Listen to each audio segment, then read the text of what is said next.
Time for me to go. I had a wild ride that ended well. I've been lurking here for a couple years, helped others where I could, and read everyone else's experiences to help heal my own. This community is absolutely fantastic. I don't think I would be confident where I am today without everyone on here, the good and the bad. I feel safe in saying my journey of infidelity has ended, and I feel like I can move on. If anyone is interested in my brief story, struggles, and its conclusion, then feel free to read. Mainly, I just want this off my chest. Infidelity. My wife of 13 years, whom I have a 12-year-old child with, I discovered was cheating on me with multiple people. I'm very tech savvy and was able to recover TXTs, screenshots, personal notes, videos, the whole works, which I slowly saved up over months to build a good case. Turns out she's been cheating for 3 years, ended up having to also be treated for STIs. I got checked and am clean, thankfully. She'd cheat when I was away at work, while I was spending time with our child, while I was doing chores, you name it. I also found out she was a high-functioning addict, who took cards out under my name and racked up tens and tens of thousands of dollars in debt under my name. Debt that will take me 5-6 years to pay off, affecting not just me, but our child as well. With all this evidence, I drafted a separation paper which I reviewed with a lawyer for tightness. I presented this to her the past 2019 summer one morning, to which she freaked out and punched me a couple times. I called the cops to remove her from the house, did not lay charges, but the cops did. Turns out she was high on a mixture of perks and alcohol that morning. With all the evidence, gigs of it, I presented it to her later that week and demanded she review and sign the papers. She fought the terms of the paper, wanting me to give her full custody simply so she could get more government money because she doesn't work. Luckily, I had a few strong stance. I pushed her hard to get this done given what she's done to my life and our child's life. She agreed to sign. She ended up with no alimony, no house, no property, nothing. I simply increased the child support payment. All in all, it costed me $2,000 by the time it was signed, which is great compared to some I've heard on here. I wasn't angry anymore. I was numb. I didn't even celebrate the signing. I simply wished that she would get better from her addictions. Sadly, that didn't happen. She remained to fall on government assistance, was homeless for a bit, eventually she found an apartment but continued heavy drug and alcohol abuse, refusing to seek help. She now has several criminal charges on her account, and as well as vandalized my home one evening I was away. Broke windows, spray painted a message on the house. Luckily there was cameras. She hasn't gotten better, barely sees our child, maybe a couple hours a week. Complete downward spiral. I cared for a few months. Even though the damage she did to my life, I still tried to help her out with favors, but eventually I said F it.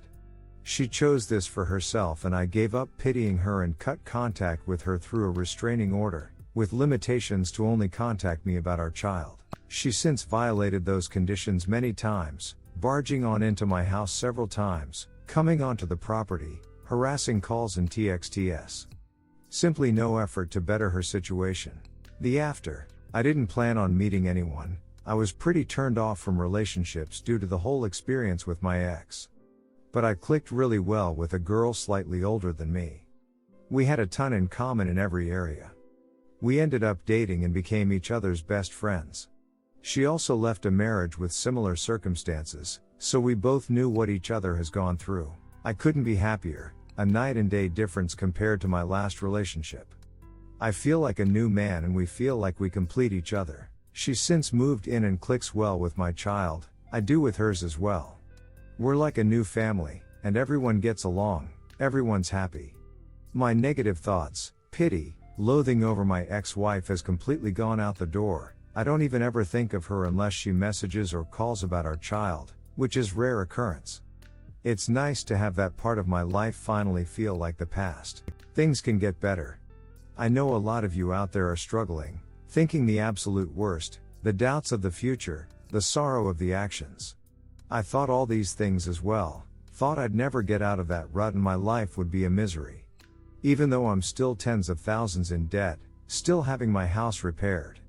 I'm in great spirits. I crawled out the hole, and if you stick with it, you will too. Time it takes to heal is not a set number, it will come when it comes for you. I wish you all the best of luck, and thank you everyone. Redditor's reactions. Story 2 after. Redditor 1, great story. This had to be equally traumatic to watch your ex fail as both a wife and a mother. But you've came out the other side stronger. Best of luck. Redditor 2, good for you. I think it just proves that cheaters are not just people that cheat. They are horrible people in so many other ways. I am glad you moved on and found someone that respects you. Op answer, yeah, I feel like I've been under a cloud. I didn't know what being properly treated looked like anymore until I entered this relationship. It's a good feeling. Redditor 3, all the best to you my friend. It's always good to know how one can come out stronger than before from this craziness. Now it's up to you to continue to be there for your son that will need you in this time. All the best. Story 2, WS wants to break NC. AP's wife just died. My wife just called me because she found out that the wife of the AP died, and she feels that offering condolences is the right thing to do. She wanted my approval to contact the AP. The affair ended 4 years ago, and our marriage is still struggling. I'm upset that my wife would even ask me. Seems really inconsiderate. And I think it's pretty messed up and disrespectful to the memory of the dead. When I told my wife I thought it was a problem for the newly widowed AP to be contacted by his AP, she said, "We started off as friends." To which I responded, "Well, you didn't end that way, did you?" Then she said, "We'll talk about it when she gets home," and hung up.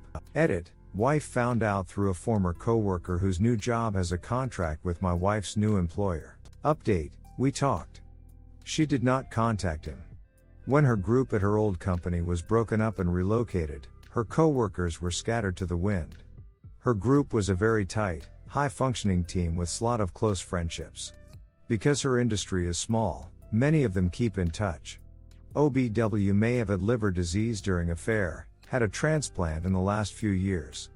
AP has small children and his life has spiraled into the shitter, culminating in the recent death of his wife. My wife has maintained NC, and because I was triggered, I did not hear what she was trying to talk about during the initial phone call. She has unavoidable contact with some of her former coworkers because they are project leads in other companies supporting her projects, and none of them know about the affair. Her former coworkers tell her about how badly his life has gone and ask things like, "Have you heard from X?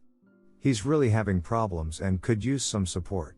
And she responds with, "Nope, haven't spoken to him." What she was trying to express was her regret over how she has ruined multiple friendships with her mistakes and now has to come across to mutual former coworkers' friends as callous and uncaring. She's also really wants to believe she's a good person, and wants me to believe it too. She's hurt by the lack of trust, and she also feels alienated, isolated, and lonely. She doesn't feel like she can talk to me about her feelings because I get upset, which furthers her sense of hopelessness and isolation. She also says that she hates feeling that she's just a constant disappointment to me, and that my constant grumpiness really hurts her. She doesn't feel able to give herself permission to do anything, not even go to the gym, to the point where she's afraid to ask. At this point, I feel it's worth adding that our situation is a little more complicated than I can easily convey on Reddit. My wife has a history of childhood sexual abuse, RP, and she's been sexually assaulted and harassed in the workplace. I know this is blaming the victim, but got a long time she didn't really know how to have boundaries. She thought that if someone treated her with respect, then she was supposed to be sexual with them. I also have a history of childhood abuse from narcissistic parents. I'm a disabled combat veteran with PTSD and of course lots of trauma from my relationship. I had a lot of trouble managing my symptoms until I spent some time homeless and separated and eventually checked into a residency program for 4 months with the Virginia. We have children. My wife earns a wonderful income, but not so much that we aren't middle class. My wife supports me in my own freelance business as well as my hobbies. We love each other, but we've both been very hurt by others and each other. Also, I am not a doormat. I am working on myself and regaining my independence and sense of self-satisfaction. Having compassion for others doesn't mean I am weak. And my being in this situation doesn't mean I'm stupid. Redditor's reactions. Redditor 1, tell her that if she wants to contact the app, Then that's her decision, but her paraphernalia needs to be packed in bags and ready to go to another apartment if she decides to do so. She didn't give 2 FCKs about this woman when she was playing hide the sausage with her husband. It's far too late for her to start caring about her as soon as she dies. Redditor 2, let me get this straight. Your wife can't wait to re-establish contact with her AP because she just found out he is single. Do I have that right? Redditor follow up, you have it right, and Op wants compassion for his wife? It's time for Op to be ready with the divorce because wifey's temptation is now stronger than ever knowing AP is single. Redditor 3, wow. It seems like she's not truly remorseful. My version is, WW, hubby, you know the person I was having time with? His wife just died. I just want to go there and offer my condolences. You want to offer yours too?